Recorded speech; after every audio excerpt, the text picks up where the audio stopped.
Истории инки из Лапландии. Зов глубин затерянного моря. Миара Мальбми. Часть 6. Черные течения закружились гигантским водоворотом. Из самой его глубины вспыхнули два холодных глаза. Тело Мур-Ргу вытянулось и стало огромным. Его руки превратились в мощные плавники, а тьма окутала его со всех сторон. Через мгновение перед всеми возникла гигантская черная акула.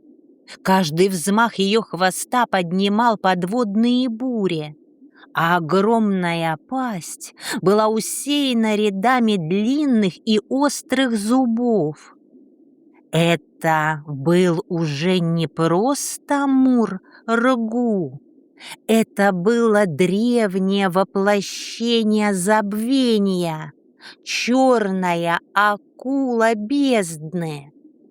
Айва и вся стая невольно отступили, касатки замерли. Но Матехк продолжал сиять, словно маленькое созвездие посреди океана.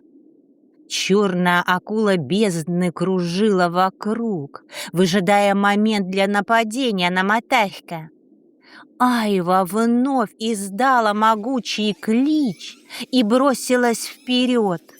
Следом рванулась вся стая касаток. Они окружили черную акулу бездны со всех сторон и атаковали одновременно. Но Мур-Ргу лишь взмахивал своим гигантским хвостом, и подводные бури отбрасывали касаток назад. Черные вихри поднимались вокруг него и превращались в гигантские сети из тьмы. Они окутывали касаток, сковывая их движения и лишая возможности приблизиться. И тогда вперед вышел Матехк. Его тело засияло еще ярче. Звезды внутри него вспыхивали одна за другой. Казалось, будто целое ночное небо опустилось на дно океана. Вокруг него закружились серебристые потоки света. И тогда Матехк превратился в огромного сияющего кашалота. Его тело было соткано из звездного света, морских течений и сияния далеких созвездий. Матехк медленно плыл, и вокруг него закружились серебряные потоки, а над его головой вспыхнули созвездия, отражаясь в глубинах океана. Дух воды и звезд издал протяжный зов. Его голос прокатился по всему океану. Он коснулся самых дальних впадин, достиг ледяных морей севера и разбудил забытые йойки глубин. В ответ вспыхнули тысячи звездных искр. Океан словно затаил дыхание. Наступило мгновение тишины перед бурей. А затем началась великая битва. Добро и зло столкнулись в глубинах океана. Свет и тьма переплелись в огромном бушующем вихре. Океан озарился тысячами искр.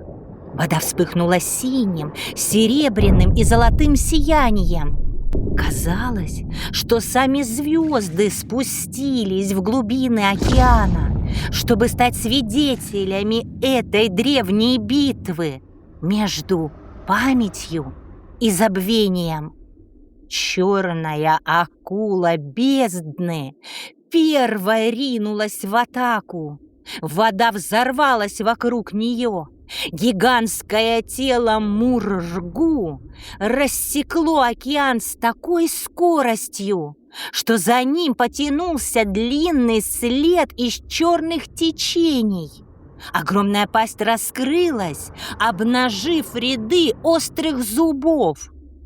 Матехк едва успел увернуться. Акула пронеслась мимо, и ее хвост ударил по древним скалам затонувшего острова. Раздался оглушительный грохот. Скалы раскололись, а по морскому дну пробежала дрожь. Мур-Ргу резко развернулся и снова бросился в атаку.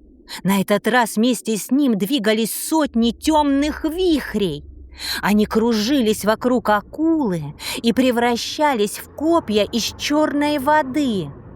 Копья устремились к Матехку со всех сторон, но тело сияющего кашалота вспыхнуло звездным светом. Вокруг него возник серебристый щит из морских течений и света далеких созвездий. Копья ударялись и рассыпались тысячами искр. Мур-Ргу взревел. От его рева вздрогнул весь океан. Матехк с огромной силой ударил хвостом. По океану прокатилась волна света и врезалась в черную акулу бездны. Мур-Ргу отбросила назад, но, придя в себя, он снова ринулся в бой. Тьма вокруг него стала еще гуще. Черные течения извивались, словно живые змеи, пытаясь схватить Матехка. Начался настоящий хаос. Свет и тьма сталкивались повсюду. Вода в океане гудела от ударов и магической силы. Матехк устремился прямо к черной акуле бездны. Два древних духа одновременно рванулись навстречу друг другу. Черная акула и сияющий кашалот, тьма и звездный свет, забвение и память. Они столкнулись с такой силой, что весь океан озарился ослепительной вспышкой. Ударная волна света прокатилась по всему океану. Когда ее сияние достигло Инки, черные сети ослабли. Инка медленно открыла глаза. Тьма отступала, и память возвращалась. И именно тогда, в самом центре великой битвы, Инка увидела, что глубоко внутри груди Мур-Ргу мерцал крошечный огонек. Последняя искра света, которую забвение так и не смогло поглотить. И тогда Инка поняла, как можно победить Мур-Ргу.